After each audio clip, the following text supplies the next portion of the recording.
Welcome to the Becoming Superhuman podcast, where we interview extraordinary people to bring you the skills and strategies to overcome the impossible. And now, here's your host, Jonathan Levy.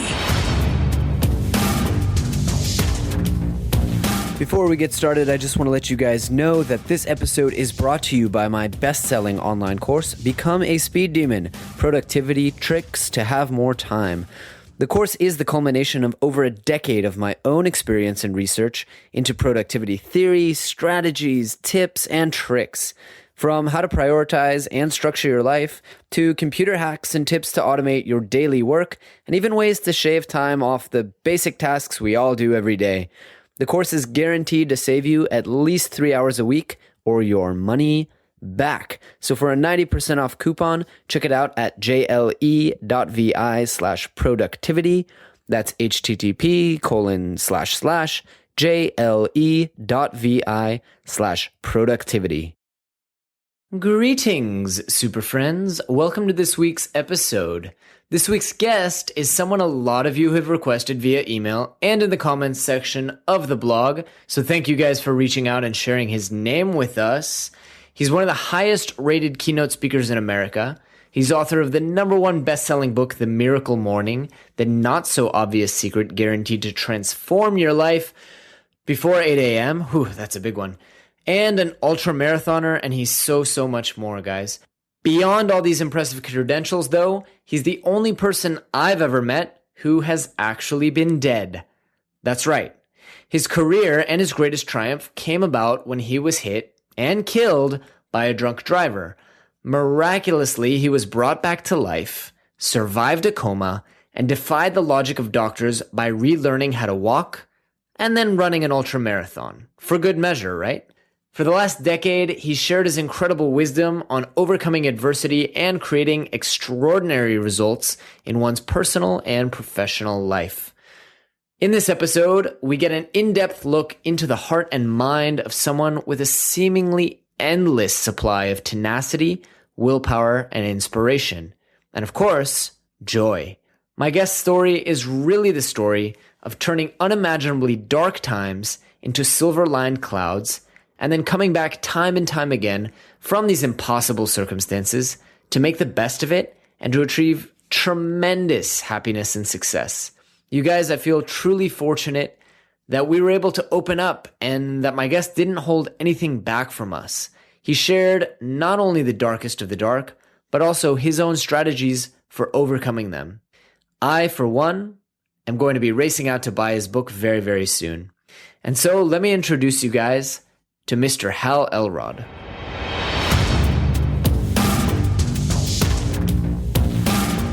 Hal, welcome to the show, my friend. How are you doing today? Jonathan, I am fantastic, man. Thank you so much for having me. I'm looking forward to this. It is a pleasure. You know, you're actually one of our most requested guests. Actually, we've had a bunch of requests from people posting on the blog that they want you to be a guest. So I'm really happy we got you. I didn't know that, but that's a great way to start off the interview. I'm feeling all warm and fuzzy, so this is great. They do actually refer to you, though, as Yo Pal Hal. So I had to research who that is. And once I figured out who that is, then I got in touch with you. That's funny. Yeah, there's a whole story behind that. If we have time, we could get into it. But yeah, cool. I hope we do. So Hal, I actually read in your bio that even before your accident, and I'm sure we're going to get into that a little bit, but even before that, you were a pretty exceptional guy. Tell me a bit about this radio show that you were doing at age 15. Oh, that's actually, I didn't even realize that I was segueing into that. But yeah, that's the Yo Pal Hal story. So, oh, perfect. Serendipity. Yeah, look at that. So I will say that the word you used, I think I was an exceptional guy or whatever it was. For the most part, I was very mediocre. My entire life, I didn't get good grades. I wasn't an athlete. You know, like I wasn't an achiever, you can say.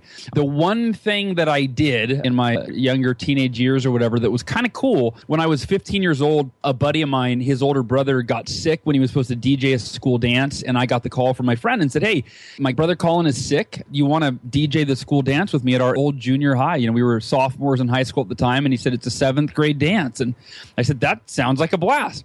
So we did it. We had a blast. We made $7, which is not a lot of money, from a tip cup, I think. And yeah, 7th graders don't have a lot of money. But the dream was kind of born. I was like, this is fun. You could make money playing music. So long story short, we started a little DJ business. As quickly as we started it, we got in a big fight and we decided to not be partners anymore. So he kind of quit doing it altogether and I really branched out and started this DJ business. Well, my dream became to be a nationally syndicated radio disc jockey. And I figured at college, I could probably get like an internship at a radio station and kind of work my way up. In my early to mid 20s, I could start getting serious about radio. Well, at 15, I got a phone call from the local radio station manager, Larry Gamble, and he has one of those radio voices. He called me and said, "Hal, hey, it's Larry Gamble down here at 103.7 FM. How are you? I heard you're a DJ. Is that right?" I said, yeah, I do school dances and all sorts of fun stuff. He said, "Well, hey, we want a high school student to host a radio show every Thursday, 3 hours. Would you be up for the gig?"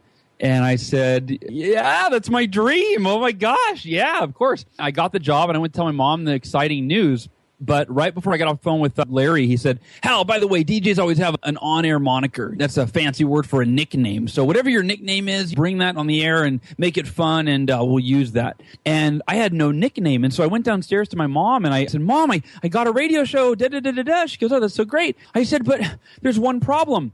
He said, "I have to have an on-air moniker, which is like a nickname. And not only do I not have a nickname, but you guys name me Hal. That's like the dorkiest name ever. What am I supposed to do with Hal?" And my mom goes, "Why don't you be Hal, your pal, or my pal Hal?" Or she goes, "Ooh, I know, use slang. Make it cool. Be Yo Pal Hal." And I said, "Mom, you're such a dork. I will never be Yo Pal Hal." And my website, yopalhal.com. And Mother is always right. yeah, all of my closest friends, they call me Yo Pal or Yo Pal Hal. All my best friends, yeah, that's what they call me by. So it just kind of stuck. And the lesson there is mom is always right, right? Always. It drives you crazy, but she's always right. That's right. So I think that's really funny, because I also had a DJ business in 7th grade, and I was just going through that memory as you were speaking. So that's a really kind of funny commonality we have. Also because, I started getting into business and entrepreneurship and doing my own thing at around that same age of 15 or 16. One question I want to ask you, Hal, what did your life look like at age 20 when the accident happened? So kind of fast forward 5 years, and Are you still running this radio show? What do things look like? So at age 19, I got another radio gig after my first year of college. And 3 weeks later, a buddy of mine introduced me to his sales manager at Cutco Cutlery, selling Cutco kitchen knives. And I had resisted it. My buddy always told me, "Oh, you'd be great at it." And I'm like, "Dude, I'm a DJ. I don't sell things." Very long story short, I took the job. I decided it'd be a good way to make some extra money because I was only DJing on the weekends at that point. I was like the new guy at the radio station, and kind of crazy. I mean, in my first 10 days, I broke the all-time company record for the western half of the United States, which meant in 50 years of the company being around and I think like 1 million sales reps, I sold more than almost all of them. I think one guy had beat me back east. But so I broke this record and I earned almost $4,000 in my first 10 days in commissions. Wow. And I was like, screw the radio. I'm getting like $10 an hour at the radio. So I quit the radio station and took off on this sales career. And I just continued. 3 weeks after the first 10 days were up, I broke another record, and I just kept breaking sales records. And because of that, I always got asked to speak at all the conferences. And so a year and a half later, it was a cold December evening, December 3rd.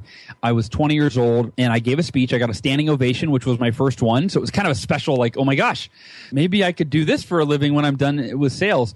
And I was driving home that night when a drunk driver got on the wrong side of the freeway, and he was doing around 70 to 80 miles per hour in a full-size Chevy truck.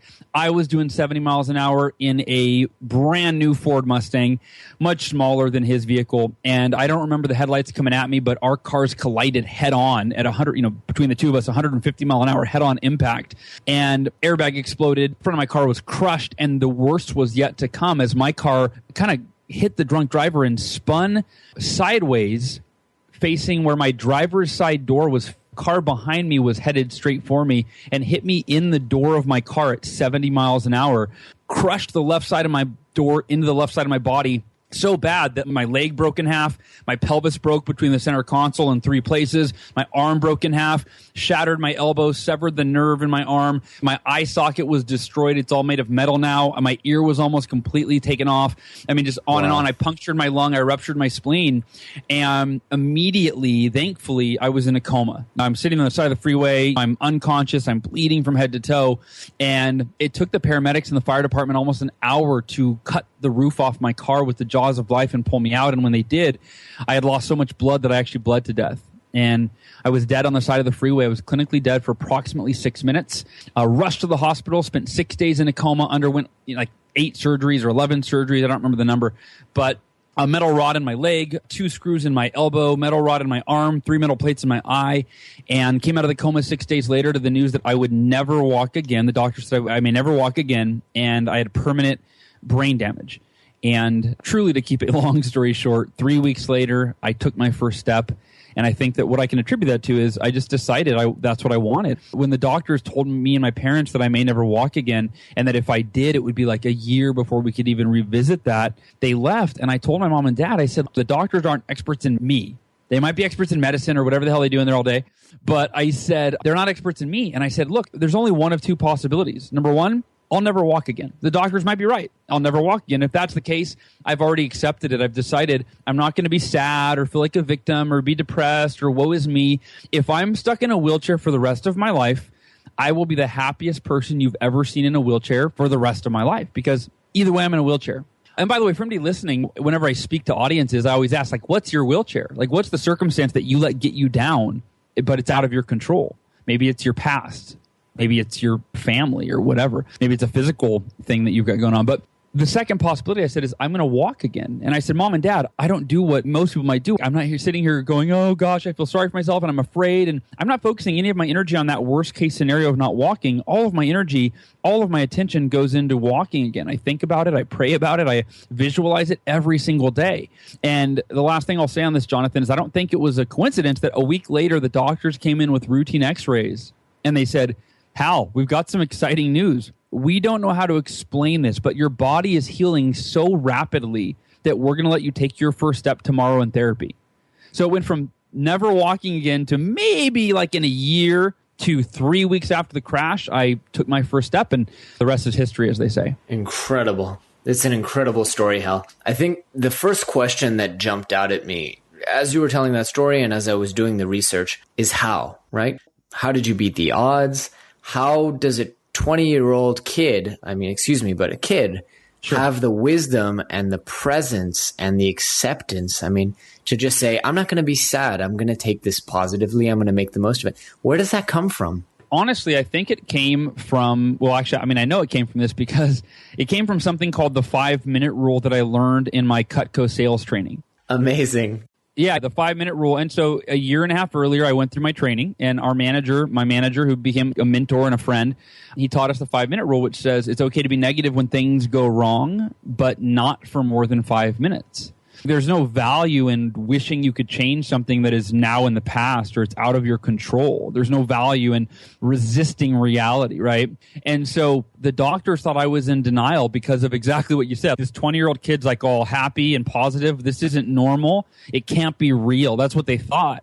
They thought I was in denial, that I was delusional because I couldn't accept my reality. And my dad the doctors sent my dad in to find out how I was really feeling. They said, you got to find out. It's normal for him to be angry or scared or sad or depressed, or get him to talk about how he's really feeling so we can help him through the emotional healing process. And my dad came in and expressed the doctor's concern. I said, Dad, I'm not pretending to be happy, but remember, I live by the 5-minute rule. It's been more than 5 minutes. It's been like 2 weeks. I can't change that I was in a car accident, but I can either choose to be miserable or I can choose to be happy. Either way, the circumstance is the same, right? And that was one of the greatest lessons, if not the greatest lesson that I learned, is that when we understand this concept that every negative emotion that we've ever experienced in our life was self-created, it was self-created by our level of resistance to our reality. To the degree that we wish or want something to be different, we resist reality, is the degree that we create emotional pain for ourselves. And the moment that we go, you know what, I'm going to start practicing acceptance every day. I'm going to start accepting the things that I can't change. And by the way, if anybody wants like an in-depth video on this, you can go to, there's a page on my website, can'tchangeit.com, can'tchangeit.com, and there's like a clip of a 10-minute speech of me giving this whole message. That was the starting place. And then beyond that, there are forces beyond my control or understanding, or whatever you believe in, God or the law of attraction, or it depends, whatever that higher power is. There's things I don't have evidence of, but I have faith in, I guess, if you will, that I forgot who the quote was by, but he said, when you commit to something, providence moves, or the universe helps you. I'm totally butchering the quote. Oh, yeah. Paulo Coelho, when you decide to head down your life's path, all the universe lines up to help you. I think there was someone else that said it before that he kind of put it in his own words. Exactly. But regardless, that's the point is, I just decided, I'm like, dude, this is what I want. And I look at everything in my life, either that I've overcome since then or before then, or that I've accomplished. I look at when I broke the all-time company record. Dude, I just committed. I said, I will give it everything I have from the moment I wake up until I go to bed for that period of time that I'm trying to break this record. From when I wake up till I go to bed, and then I'll dream about it in between, right? I said, but everything, I'm committed. And when you do that, the way that every record I broke in sales always happened in crazy, miraculous fashion, where I was never on track for it. And I always wanted, I was tempted to give up so many times. I was discouraged so many days. And by sticking with it and staying committed till the end, miracles happen, and it's like customers come out of nowhere, or just crazy things happen. And I've seen it enough, and I've read about it enough to know that it's not luck or chance, unless that's the word for it. But it's something that you can depend on. I call it the miracle equation. This is a little bonus lesson. I've probably never taught this on a podcast interview I've done, but it just came up. So yeah, there you go.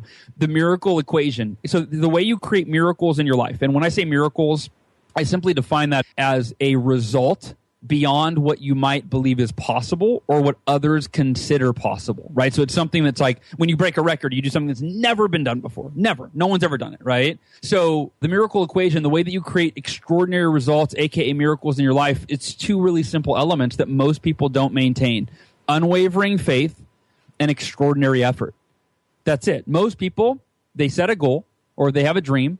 As soon as they work toward the goal and they're not on track and it doesn't look likely, they give up the faith that it's possible. So there's no unwavering faith, it's wavering faith, right? But the people that achieve amazing results in life, even athletics, right? Like the guys that score 12 points in the last 9 seconds of an NBA basketball game, it's because they maintained unwavering faith even though their team was down and every other player was like, dude, there's no way we can win. There's only 12 seconds left. But one guy, Michael Jordan, Kobe Bryant, Reggie Miller, LeBron James, they maintained unwavering faith until the last possible moment, and the universe contributed to what they wanted to accomplish. And the second component is extraordinary effort, right? Most people see when you give up the faith that your goal is possible, the effort goes right out the window with it. It's like, well, dude, like, why would I really try? Why would I really put forth the effort necessary when I don't think it can happen? I don't think it's going to happen. If you set a goal, you maintain unwavering faith that it's possible until the last possible moment, through the ups, the downs, the doubts, the failures, the rejections, and you put forth extraordinary effort every waking moment, every possible moment until you achieve the goal. That's when you find out what you're really capable of. And so few people ever approach life or goals or anything with those components of unwavering faith and extraordinary effort. That's fantastic, Hal, because I don't know if you know, but our subtitle of the show is Skills and Strategies to Overcome the Impossible.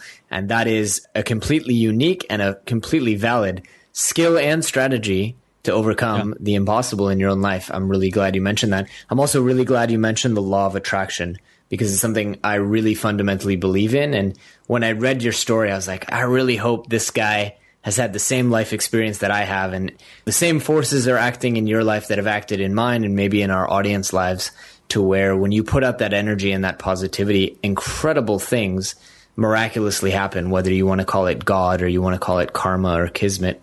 So I'm really glad you mentioned that. Yeah. Hal, I have to admit, I didn't get a chance, despite all the speed reading and all that stuff, I didn't get a chance to read Miracle Morning or Taking Life Head On before our interview today. So I was hoping you could maybe take us through those books one by one and maybe share with us what they're about and how those messages and your teachings from that came from the point we left off on, where you're sitting in this hospital bed. Yeah, so I'll give, both of my books were written out of a sense of responsibility, where I had overcome something and then I felt a sense of responsibility to pay it forward and share it with others. I felt that it would be selfish to not do it. I wasn't a writer. It's funny, I still don't like, writing isn't easy for me. It's such a pain in the butt. I keep writing books, but it's my least favorite thing to do. Agreed. More often than not. I'm a keynote speaker. I love speaking. Dude, I'll talk all day. It takes no effort. Put me on stage for an hour without any preparation and I can deliver a message. But I can sit there for the same hour and I can work on one paragraph and rewrite it and rewrite it and rewrite it, then delete it because I hate it, and then rewrite it. And so the point is, both of my books were written because I felt this sense of responsibility. Well, both of them have done exceptionally well in terms of the impact that they have in people's lives. And when I've looked at that, when I came out, I go, man, is anybody going to like these? People going to give me all these negative reviews? They're going to say this guy's not a good writer. I think that if I'm good at anything when it comes to writing, it's taking a powerful concept and then simplifying it so it's so easy to understand and then making it actionable so that people can get results from it quickly. Mm-hmm. It's taken me years to figure that out, but I'm like, oh, that's what I'm good at. That's what I'm able to do. And my writing, if someone who's a PhD in English lit, they'd be like, oh, this guy writes like a first grader. He's horrible. But in fact, what's funny, one of my favorite reviews. So my first book, Taking Life Head On, if you go on Amazon, it has no reviews under 4 stars. And only 6 reviews that are 4 stars. The other, 70 reviews are 5 stars. So people loved that book.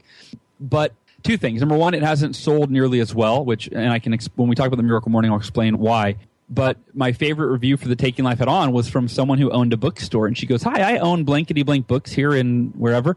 And she said, I want to start by saying that the writing was mediocre, if not terrible. Something like that. I might be exaggerating. Here's the thing. It was a 5-star review. So when I read it, I'm like, whoa, where is she going with this, right? And she goes, but you'll notice I gave it 5 stars because the way he explained things and the story and the concepts have already changed my life. So that was my favorite review because I'm like, awesome. I never tried to impress people with being a good writer. I just wanted to change people's lives. And I was like, that's the greatest review ever from a bookstore who reads tons of books, bookstore owner going, not a great writer, but I can't fault the book. I mean, it's changing my life. So the Miracle Morning, Taking Life Head On, if you didn't figure out from the title, right, it's about me taking life head on. It's rooted in my story, right? Really the depth of my story and what it was like being in the hospital. And just there's the whole story is obviously much longer than we covered today. And then it talks about the 8 most profound lessons that I learned through that experience and how you can apply them to your life, to your business, et cetera, to overcome any adversity and turn it into an advantage. Wow. Or more specifically, the subtitle of the book, which is How to Love the Life You Have While You Create the Life of Your Dreams. It's the idea that don't wait until you have this dream life. Most people are waiting for their life to get better before they actually truly love their life and love themselves. It's like, well, I'm not happy right now. I'm on a path. I'm on a journey. And once I get there, I'll feel good. See, I didn't. No. When I was in the hospital, I was able to tap into this inner, I don't know what you want to call it, spirit or something, where I actually loved my life in the hospital with a cast and with brain damage and all beat up and scarred. And I found out how to love my life. And I realized that if I could do it in the hospital, then anyone, just about any situation or circumstance, can apply what I learned from that to be able to love their life. And then I went beyond it to, they said I would never walk again. And then I went and ran a 52-mile ultra marathon just to show that doesn't matter where you are now, anything is possible. So that was book 1. Taking Life Head On. The Miracle Morning, again, also written out of a sense of responsibility. When in 2008, when the U.S. economy crashed, I kind of crashed with it. I went from being successful, where I had a 6-figure business that I was running as an entrepreneur. I was a success coach. I was a speaker and an author. I'd written my first book. I had just bought my first brand new house, bought my dream car, a little Infinity sports car, and life was great. And then the economy crashed, and felt like it happened so kind of quickly and kind of overnight, but I lost over half my clients, lost my income, went from being debt-free and very big on paying off credit cards every month to accumulating a $53,000 credit card balance in 6 months because I just couldn't pay the bills. Wow. Couldn't pay the mortgage. I lost my house. And as a result of so much fear and uncertainty, and I mean, just my identity was in crisis, being a success coach who was failing miserably, I got deeply depressed, like suicidal depressed. And one thing led to another. I finally kind of confessed because I wasn't telling anyone. I was kind of like embarrassed, like I'm a success coach. And I don't think you should be embarrassed now, but being in it, I was like, dude, I'm a success coach and I can't succeed. What's wrong with me? And so I finally confessed to a good friend of mine. And his advice was, he said, Hal, 2 things you need to do every day. You need to exercise, which I hadn't done in 6 months. He said, you go for a run or a jog or a walk or something in the morning. And he said, number 2, you've got to read or listen to audiobooks or something. So basically he was saying, you've got to every day nurture your physical well-being, and then you've got to read books or audios to nurture your intellectual and emotional well-being. So the next day I went on a run, and on my very first run, about 2 minutes in, I heard a quote from Jim Rohn that became the catalyst for, turning my life around faster than I ever thought possible, and a catalyst for the miracle morning. And the quote was this: your level of success will seldom exceed your level of personal development, because success is something you attract by the person that you become. And in that moment, I realized I'm not dedicating time every day to my personal development, and therefore, I'm not becoming the person that I need to be to create or attract, whichever word you want to use, the success that I want in my life. And so I had this epiphany. I was like, okay, wait a minute. Based on what John said, nurturing my physical and my mental and intellectual well-being, okay, I'm doing that right now. And maybe that's kind of what Jim's talking about, right? My level of personal development. If I want level 10 success, I got to become a level 10 person through daily personal development. And so I ran home with this idea. I'm going to figure out what the world's most successful people do every day, and I'm going to pick top 1 or 2 practices and start doing those. And I came up with a list of 6 practices. And when I tried to figure out which 1 or 2 will make the biggest impact in my life, and I'm at such a low point right now, how can I turn it around fast? We all want fast results, right? I wanted fast results. And as I'm trying to research between these 6, which one's better, there was no conclusion, because it depended on who you ask, right? Ray Dalio, billionaire, said meditation was the number 1 key to his financial success. And I'm thinking, well, I got to meditate. I mean, this guy's a billionaire, and he's saying I'm financially in ruin, so that would make sense. But then, I saw an interview with Will Smith on the Ellen Show, and he told Ellen DeGeneres how affirmations were his key to being one of the highest paid actors in Hollywood. Well, I'm going, I got to do affirmations, but I'm going through all 6 of these, and finally, I went, wait a minute. I was frustrated because none were proving to be more beneficial or better than the other, and I thought, what if I did all of them? What if I woke up tomorrow and I meditated, then I read affirmations, then I did visualization, and then I, did some yoga or some exercise, then I read, and then I journaled about it all. Like, what if I did all 6 of the world's most proven? I mean, nothing was rocket science. They weren't new, but all the research I did, I had never seen anyone that talked about doing more than 1 or 2 at a time, let alone 6. So the next morning I woke up at 5 a.m., which was crazy for me, but I knew if I wanted my life to be different, I had to be doing something different. I got up an hour earlier, woke up at 5, went through these 6 practices, and Jonathan, my life changed that morning. It wasn't called the Miracle Morning. It was never going to be a book, but I felt I could, for the first time in 6 months of depression, I didn't feel depressed. I felt confident. I felt optimistic. I felt hopeful. I felt energized. I'm like, dude, I was motivated. I thought, if I do this every day, if I start every day at a level 10, it's only a matter of time between my outer world reflects my inner world, and I start to create this level 10 success that we all want. And I'll wrap up the story with the results. And it was less than 2 months of doing what is now known as the Miracle Morning. I more than doubled my income. And I didn't change jobs or get a promotion. I simply, the books I was reading in the morning and the clarity that I was gaining through the journaling and the confidence I was gaining through the affirmations, I simply figured out how to scale my current business. And I doubled my clients, doubled the income. I went from being in the worst shape of my life to, I mentioned this earlier, that's when I decided I want to use my Miracle Morning to do something physically that is so outside my comfort zone, I can't even imagine doing it. And I hated running. I had never run more than a mile at a time. I thought, I'm going to run a marathon. And after a few weeks of training for a marathon, I was like, screw it.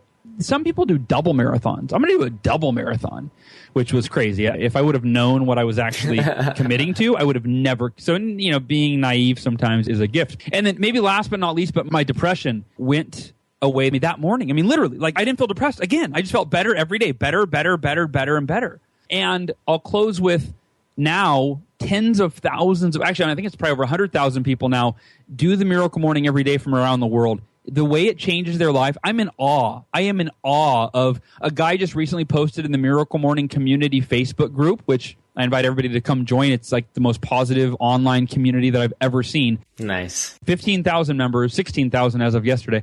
But he said he lost 60 pounds on the Miracle Morning. Right? I mean, just crazy. You know who Robert Kiyosaki is, Rich Dad, Poor Dad? Yeah, love his stuff. So, okay, dude, this is going to blow your mind. Did you hear about what he said about Miracle Morning? I have not, actually. Okay, I'm still, you can tell by my raise of excitement. Okay, he and I keynoted, we both spoke at an event a few months ago, and I gave him a copy of the Miracle Morning. I got to shake his hand and meet him, and the odds, someone like that, he's read every book that there is in personal development. The odds of him actually reading my book, I didn't think were very good, but I'm like, you got to take a shot, right? I get an email a few weeks later from his publicist or his manager, and he says, Robert and his wife, Kim, are big fans of your book, and they'd like to have you on Rich Dad Radio. Amazing. Okay, so that's where it starts. So what happens is I'm like, oh my gosh, he must have read the book or looked at it or something.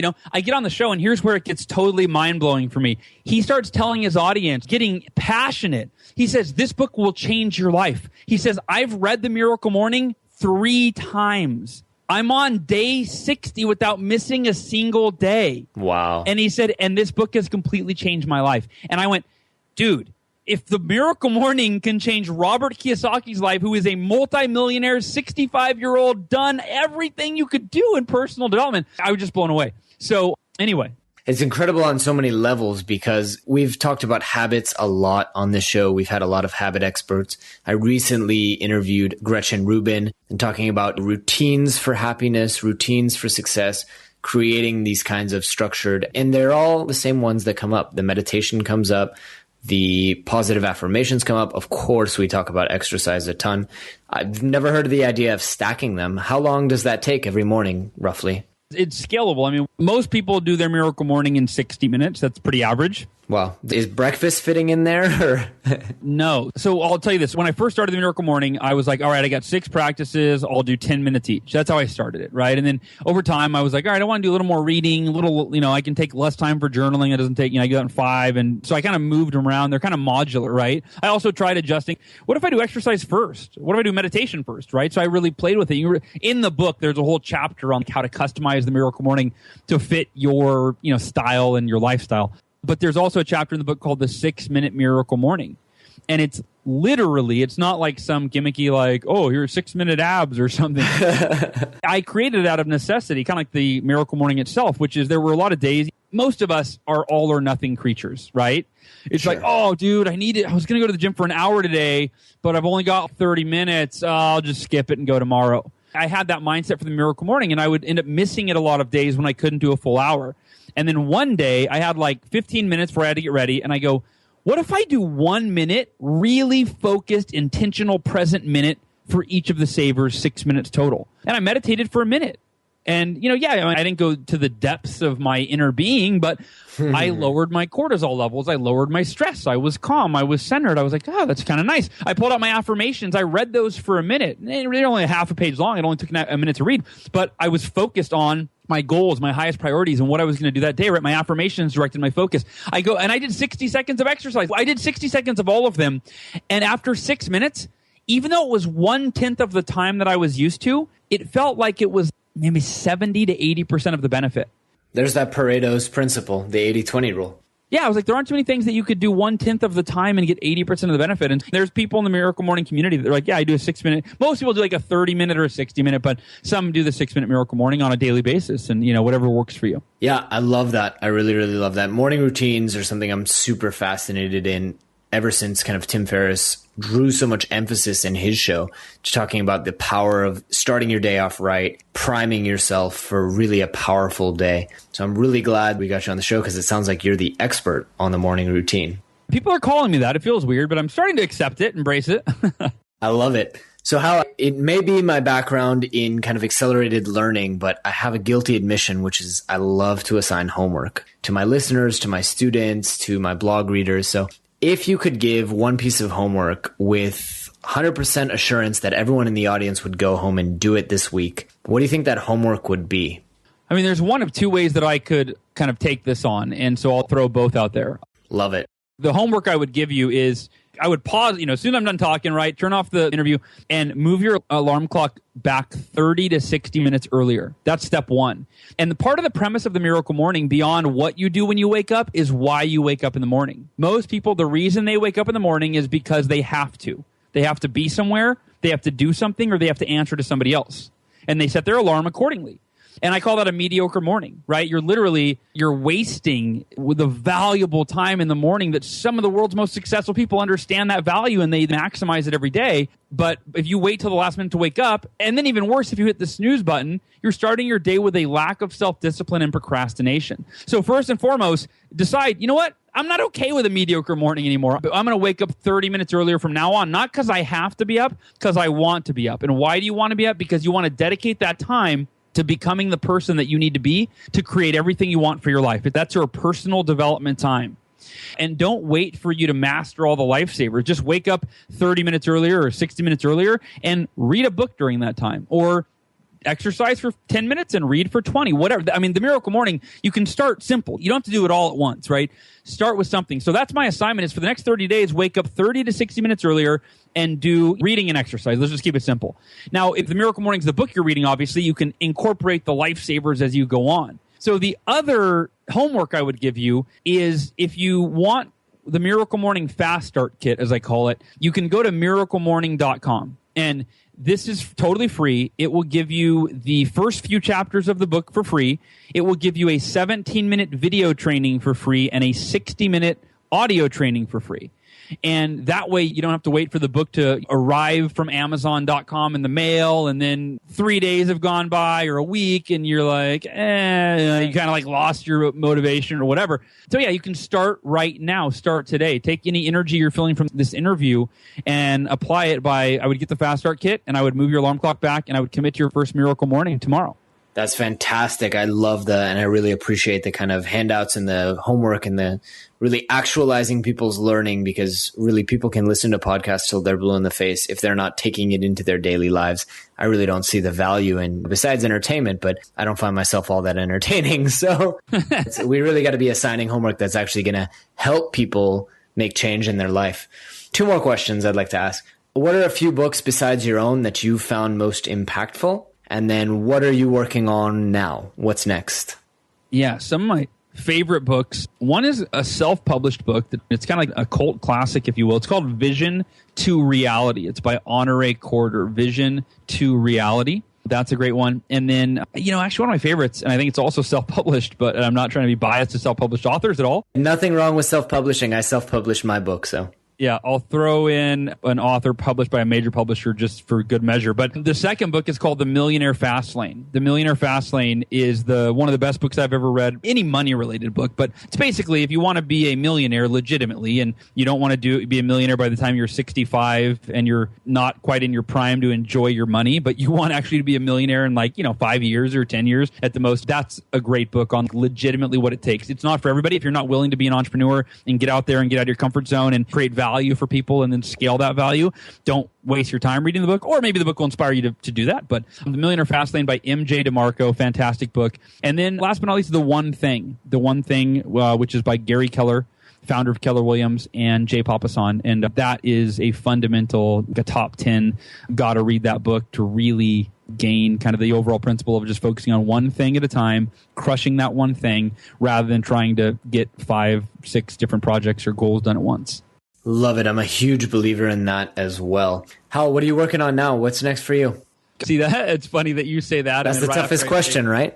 Yeah, right after I say, just focusing on one thing rather than 5. What's next for me is the 17 projects I'm working on right now. Amazing. No, so the Miracle Morning for Salespeople comes out, well, depending on when this airs, it might already be out. But if you go to Amazon, in fact, the Kindle's up for pre-order now. And then I think July 22nd is going to be the published date, July 22nd, 2015. So the Miracle Morning for Salespeople it's 30% Miracle Morning and 70% advanced kind of strategies and principles around selling. And then maybe most importantly, my live event. If you go to bestyeareverblueprint.com, bestyeareverblueprint.com, a dream of mine, Jonathan, for years that I let fear hold me back from was to put on my first live event. And my dream was to have 100 people there. And my fear was, what if only 5 people show up?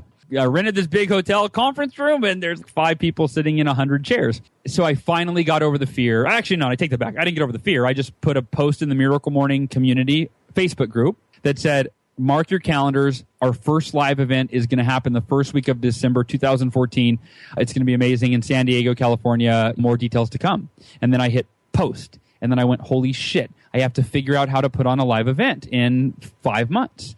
We ended up having 220 people there. So, more than double my dream. And so this year we're doing the second one, same thing, first weekend in December. And if you go to bestyeareverblueprint.com, I encourage you to watch the 3-minute video. And that will, for the most part, tell you everything that you need to know. You'll either know those are my people. I want to be a part of that event.